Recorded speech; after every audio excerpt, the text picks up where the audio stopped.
నిజం వాళ్ళకి తెలియటం వల్ల నువ్వెంత సంతోషంగా ఉన్నావో చూడు. అవును పెద్దనాన్న, మీకెలా కృతజ్ఞతలు చెప్పాలో నాకు తెలియడం లేదు. ఏయ్, నువ్వు నాకు కృతజ్ఞతలు చెప్పడం ఏమిట్రా? ఇన్నాళ్ళు నా కారణంగా తిండి తిప్పలు లేకుండా ఉన్నావు. ఇప్పుడు సంతోషంలో తినకుండా ఉండకు, తిను. పో పెద్దనాన్న. రేయ్, ఈ క్యారేజీలో ఏమీ మిగల్చకుండా తినాలి, సరేనా? అవతల నాకు చాలా పనులు ఉన్నాయి, నేను వెళ్ళొస్తా.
చాలమ్మా.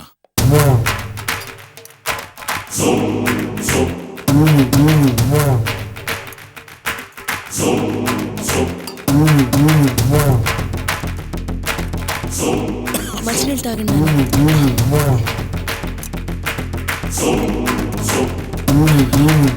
కొంచెం మంచిలు తీసుకురామ్మా. ఇప్పుడే తెస్తాను నాన్న.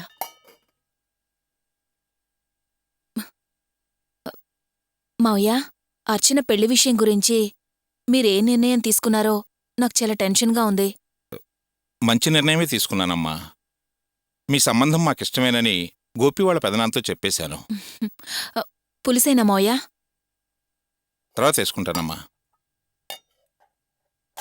ఏరా అమ్మా, అర్చన పెళ్లి కోసం ఆఫీసులో లోన్కి అప్లై చేశానని చెప్పాను కదా, లోన్ శాంక్షన్ అయింది, చెక్ ఇచ్చారు. అంత అమ్మవారి దయ. మన అర్చనకి మంచి రోజులొచ్చాయి, అందుకే నువ్వు అప్లై చేసిన లోన్ వచ్చిందిరా. అంచేత ఇక ఆలస్యం చేయకుండా మనం తొందరగా పెళ్లి పనులు ప్రారంభించాలి. లేదమ్మా, మొత్తం డబ్బు అందలేదు, 60,000 వచ్చాయి. మిగతా 40,000 ఎలాగోలా ఏర్పాటు చేసుకోవాలి.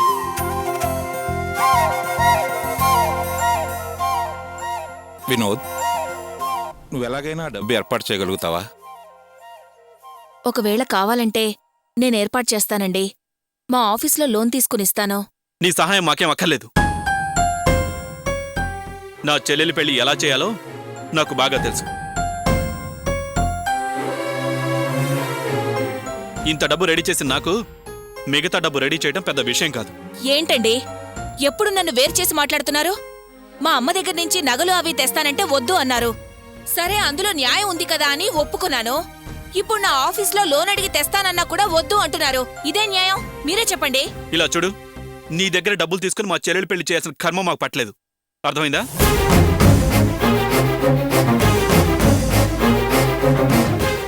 ఎందుకండి ప్రతిసారి నా డబ్బు మీ కుటుంబం అంటూ నన్ను వేరు చేసి మాట్లాడతారెందుకు?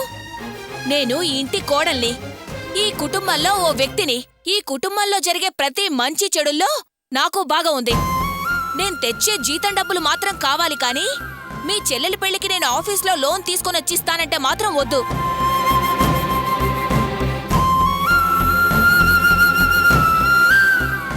అర్చనకు నేను వదిన్ని మాత్రమే కాదు, తల్లి తర్వాత తల్లి లాంటిదాన్ని. అర్చనకు జరిగే ప్రతి మంచి చెడు నా చేతుల మీద జరగాలి.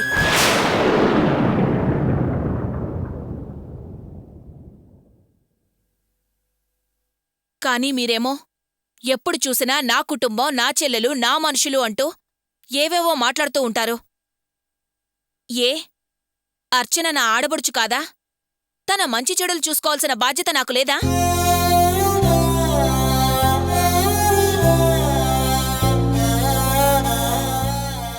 అన్నయ్య, వదిన కూడా మన కుటుంబంలో ఒక మనిషి.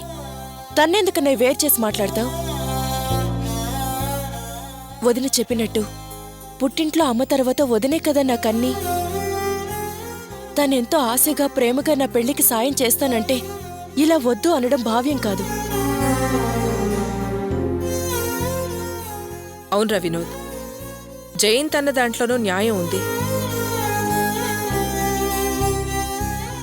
వాడమ్మనడికి నగలు తీసుకొస్తాను అంటే ముందు మనం వద్దు అన్నాం. తను చెప్పింది నిజమే కదా. నెల నెలా తను తీసుకొచ్చే జీతం తీసుకుంటున్నాం. అంచేత తన దగ్గర డబ్బు తీసుకోవడంలో తప్పులేదు. అదీ కాక తన్ని మనమేం అడగలేదే, తనంతట తానే ఇస్తానంటోంది. ఇందులో తప్పేముందిరా?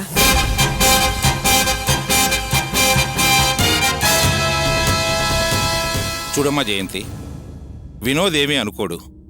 నువ్వనుకున్నట్టుగానే ఆఫీసులో లోన్ తీసుకొని డబ్బివ్వు.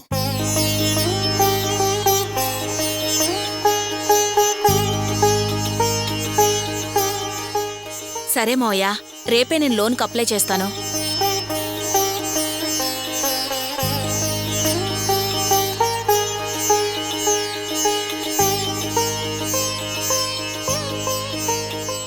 చూడమ్మా జయంతి, మన కుటుంబం మంచి చెడ్డల్లో నీకూ భాగం ఉంది.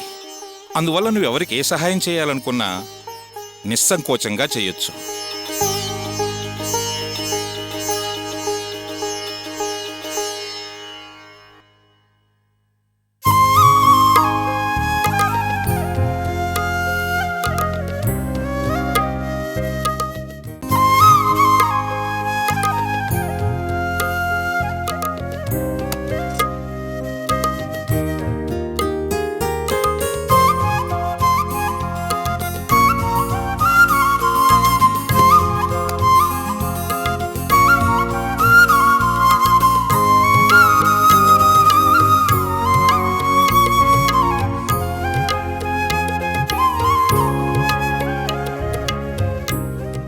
ఏమండి,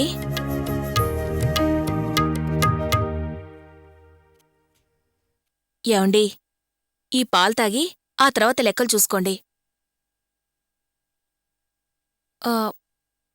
ఐ మీన్ అకౌంట్స్ చూసుకోమన్నాను అంతే. ఏంటే నాటకాలు ఆడుతున్నావు? కొట్టానంటే పళ్ళు రాలిపోతాయి. వెళ్ళి నీ పని చూసుకో. ఇప్పుడే కదా మన ప్రాబ్లమ్స్ అన్నీ సాల్వ్ అయిపోయాయి, మరెందుకో అంత బిగువు? వేడివేడి ఈ పాలు తాగండి, మీ కోపం చల్లారిపోతుంది. ఏమిటే, ఏ ప్రాబ్లం సాల్వ్ అయింది? సాల్వ్ అయిందని ఎవరు చెప్పారు? అదేంటండి, నేను డబ్బిస్తానంటే ఇంట్లో అందరూ ఒప్పుకున్నారు కదా. మీ అమ్మగారు, నాన్నగారు, మీ చెల్లెలు అందరూ నన్ను ఈ ఇంట్లో ఓ వ్యక్తిగా గుర్తించారు. మీరు నన్ను భారీగా గుర్తించొచ్చుగా. మీరొక్కరే నన్ను దూరంగా ఉంచుతున్నారు. నువ్వు డబ్బిస్తానన్నావు కదా అని నేను మనసు మార్చుకొని నిన్ను భారీగా గుర్తిస్తాననుకున్నావా? డబ్బు కాసేపడి భార్యతో కాపురం చేసే మగాడికి వేరే పేరుంది. అలాంటి మగాడిని కాను నేను.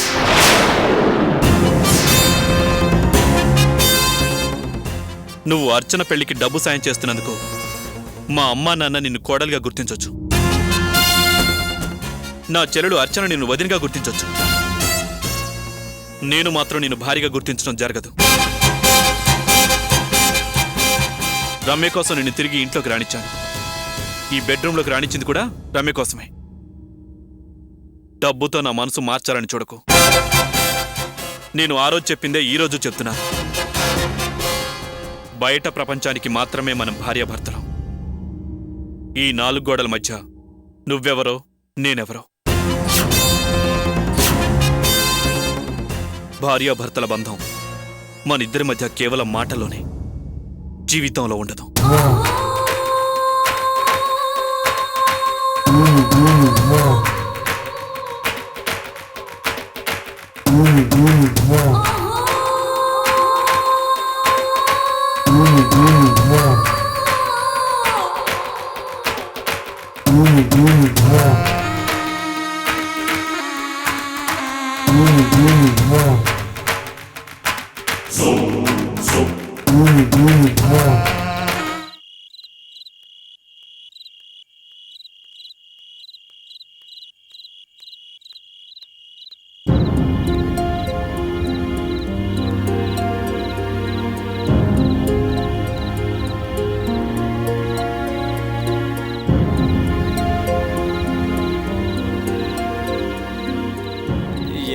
ఒంటరిగా వస్తుంది. అవునరా. ఒక చూపు చూద్దామా?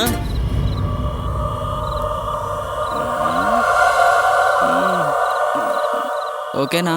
ఓకే. ఏయ్, అలా చూస్తున్నారేంటి? అలా చూడొద్దు, నా కడుపులో నొప్పొస్తోంది. ఏయ్, ఏంటి, ఏం చేస్తున్నారు? చాక్లెట్ అంటుకుంది, తుడుస్తున్నాను.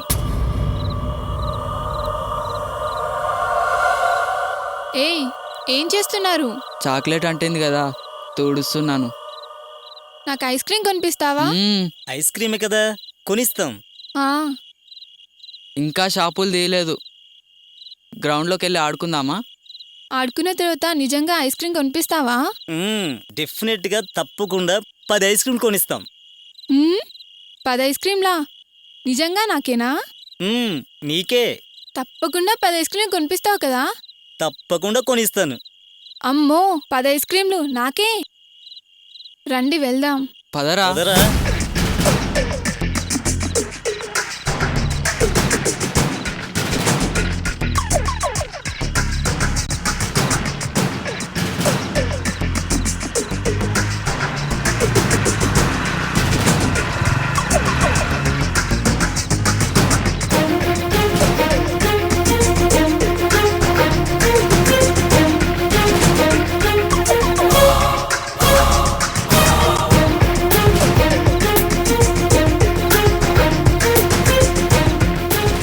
ఏయ్, వదిలేండిరా. మీ ఇద్దరు ఏం చేస్తున్నారు? పచ్చి మోసగాళ్ళు మీరు. ఇది మోసం కాదు, ఆట. ఈ ఆట నాకొద్దు. ఐస్ క్రీమ్ కొని. తప్పకుండా కొనిస్తాం. వదిలేండిరా, నాకేమొద్దు. ఐస్ క్రీమ్ వద్దు. ఐస్ క్రీమ్ కొనిస్తామని చెప్పాను కదా, నాకొద్దు. 10 ఐస్ క్రీమ్. వదిలేండి, నేను ఆడని. ఏయ్, వదిలిరా. ఏం చేస్తున్నారా? ఏమి లేదన్నయ్య, తెలిసిన అమ్మాయి, కాస్త మెంటల్. ఇంటికి తీసుకెళ్దామని ట్రై చేస్తున్నాను అంతే. మంచోళ్ళు కాదు. నాకు ఐస్ క్రీమ్ వద్దు, ఏమొద్దు. వదిలేండిరా. ఏయ్, ఎవరికి ఆ మెంటల్? నువ్వేం చెప్పావు? ఏయ్, నోరు మూయి, ఇంకా మాట్లాడుకు. ఐస్ క్రీమ్ అన్నయ్య, పిచ్చిది ఇది, అందుకే ఇలా వాగుతుంది. వదిలేండి. వదిలిరా చెయ్యి. వదిలిరా. ఎవరికిరా పిచ్చి? నాకు ఐస్ క్రీమ్ ఇప్పిస్తానని చెప్పి రేయ్, తీసుకొచ్చి ఆ అమ్మాయికి మీకు ఏంట్రా సంబంధం? ఏంట్రా ఇది? వదిలిరా. వదులు. వదులు. అరే, అరే, ఏంట్రా ఇది? వదిలిరా. వదులు. ఆగండ్రా. వదులు. పారిపోదాం పదరా, ఇక లాభం లేదు. రేయ్,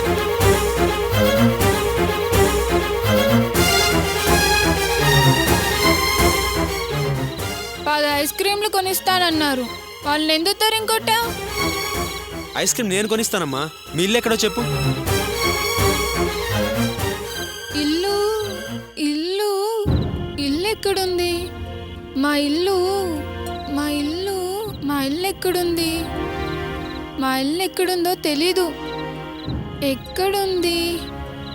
నీకు తెలుసా? మతిస్థిమితం లేని ఈ అమ్మాయి ఎక్కడ కనిపించినా దయచేసి ఈ అడ్రస్ దగ్గర తెగపెట్టగలరు ప్లీజ్.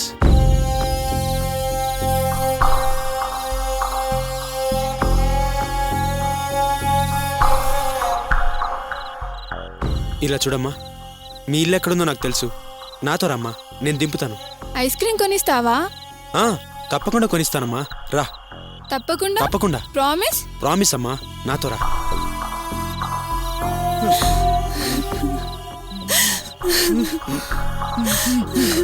ఇంత రాత్రైంది, నా కూతురు ఇంకా ఇంటికి తిరిగి రాలేదే. ఎక్కడ పోయిందో ఏమైందో ఇంతవరకు తెలియనే లేదే.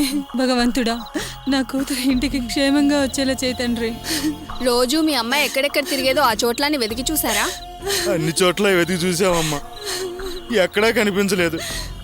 అసలే వయసు వచ్చిన అమ్మాయి, ఎక్కడని వెతకను, ఎలా వెతకను, ఏమీ అర్థం కావటం లేదు. ఏమయ్యా, వయసు వచ్చిన అమ్మాయి కదా, ఎంత జాగ్రత్తగా ఉండాలి. ఇంత అజాగ్రత్తగా ఉండేలా?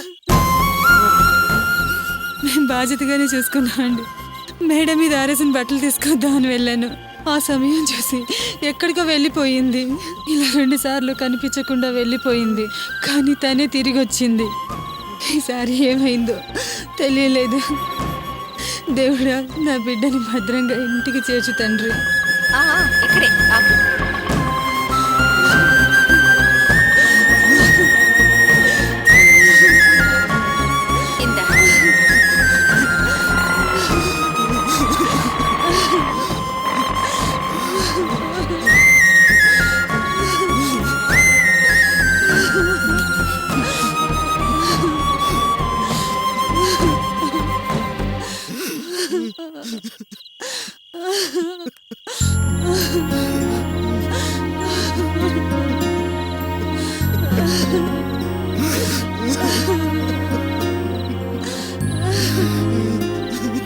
సరోజ,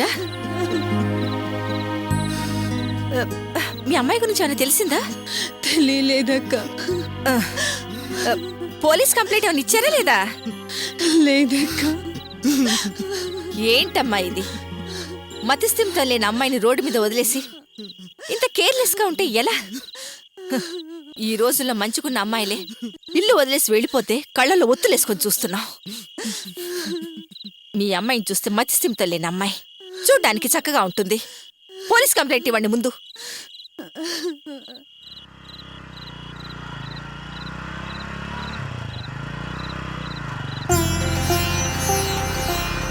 ఇదిగో అమ్మాయి వచ్చింది, రావే. ఏంటమ్మా, ఎక్కడికి వెళ్ళావమ్మా? ఎందుకమ్మా ఇలా చేసావు? ఏంటమ్మా, ఎక్కడికి వెళ్ళావమ్మా? ఏమైంది నీకు? ఏమైంది నీకు? ఎందుకు ఇలా చేసావే? ఎందుకు ఇలా చేసావే? ఎందుకు ఇలా చేసావే? సార్ కొట్టకండి సార్.